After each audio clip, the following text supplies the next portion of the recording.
Zamani nikupeni stories ukipenda, hii story ukipenda. Mimi siku hizo mdogo kabisa, niko darasa la 4 la 5 la 6. Kulikuwa kuna bwana mmoja sehemu za Unguja huko, alikuwa yeye ni mkuu wa mkoa wa Kusini, akiitwa Mrembo. Mrembo alikuwa ni mtu wa Uroa, maeneo ya Uroa Chwaka huko, lakini yeye aliathirika sana na mambo ya kizunguzungu haya, kwa sababu ilikuwa hata kuvaa kwake ni tai tu. Na siku hizo kwa miaka 70 huko, kwamba mtu akivaa tai anaonekana, na akichana nywele lazima awekewee hapa njia kati, na alikuwa akiendeshwa katika gari lazima akae nyuma. Yes, regional commissioner, kwa hivyo anakaa nyuma, dereva hakai mbele. Sasa ikatokezea safari moja, ziara ya kwenda Uingereza, trip, kwamba ujumbe wa Tanzania umekwenda naye akaunganishwa. Aliporudi sasa, mambo haya ya kuhojiwa na waandishi wa habari na nini na nini na nini yalikuwa tangu zamani. Kwa hivyo sasa inatakikana anazungumza nini, ameona nini kule Uingereza, ili watu waandike katika vyombo vya habari na vitu kama hivi.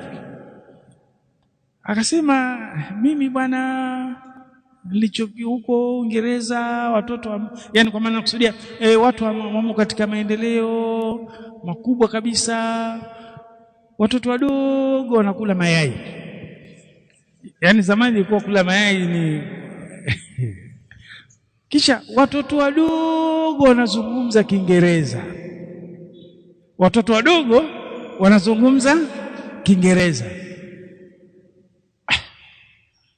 Sasa yule si mtoto kazaliwa kule, ndo mother tongue.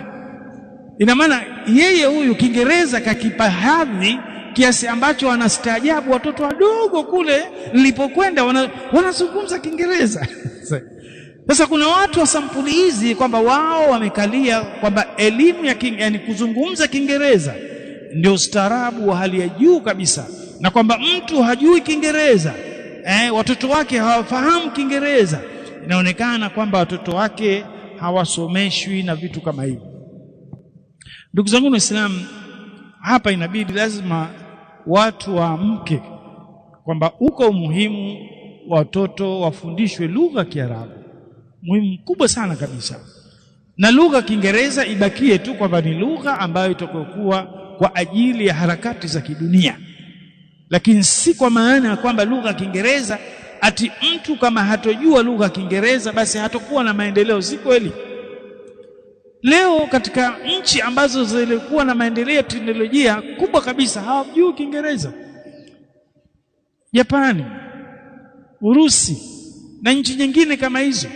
Hata mtu akitoka Tanzania anakwenda kusoma kule Japani, anakwenda kusoma Urusi, inabidi afundishwe lugha ya Kirusi ndo asome. Sasa wewe unang'ang'ania tu Kiingereza, Kiingereza, Kiingereza, Kiingereza, Kiingereza.